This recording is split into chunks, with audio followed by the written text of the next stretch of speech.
খেয়াল করো ছবিতে কি দেখতে পাচ্ছ? প্রথম ছবিটা গাছ থেকে পড়ে। দ্বিতীয় ছবিটা কি দেখতে পাচ্ছ?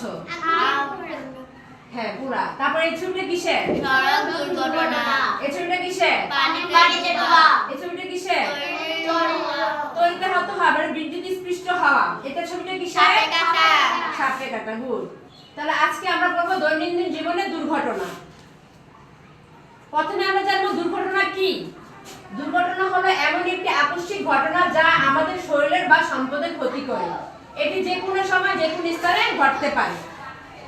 সাধারণ কিছু দুর্ঘটনা সম্পর্কে আমরা জানবো। দেখো ছবিটা, এই ছবিটা কিসের ছবি? গাছ থেকে পড়া। এই ছবিটা কিসের? আগুনে পড়া। এই ছবিটা কিসের?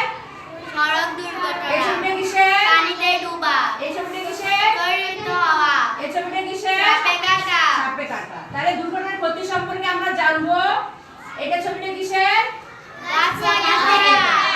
গাছ থেকে পড়ে আঘাত লেগে আমাদের দেহের কোনো অংশ কেটে বা ভেঙে যেতে পারে, ফলে অঙ্গহানি, রক্তপাত, এমনকি মৃত্যুও হতে পারে। এই ছবিটা কিসের? পানিতে ডুবা। এই দেখো পানিতে ডুবে গেলে শ্বাস বন্ধ হয়ে যায়, আমরা মৃত্যুর মুখোমুখি হতে পারি। তারপরে ছবিটা কিসের? আগুন লাগলে শরীরের নানা অংশ পুড়ে যায়, গভীর ক্ষত সৃষ্টি হয়, এমনকি মৃত্যু হতে পারে। এটা কিসের ছবিটা? সাপে কাটা। সাপের কামড়ে মৃত্যু ঝুঁকি থাকে। সাপের বিষ রক্তে মিশে শ্বাসকষ্ট ও অঙ্গে পচন সৃষ্টি করতে পারে। রোগীর পক্ষাঘাত হতে পারে। পক্ষাঘাত মানে হচ্ছে প্যারালাইসিসের মতো, এক সাইড পুরো অবশ হয়ে যায়। তারপরে এটা কি? তড়িতাহত হলে আমাদের দেহের ত্বক, পেশি, স্নায়ু, হৃৎপিণ্ড ও ফুসফুসের ক্ষতি হয়। এতে মৃত্যু ঝুঁকি থাকে। তারপর এটা হচ্ছে কি?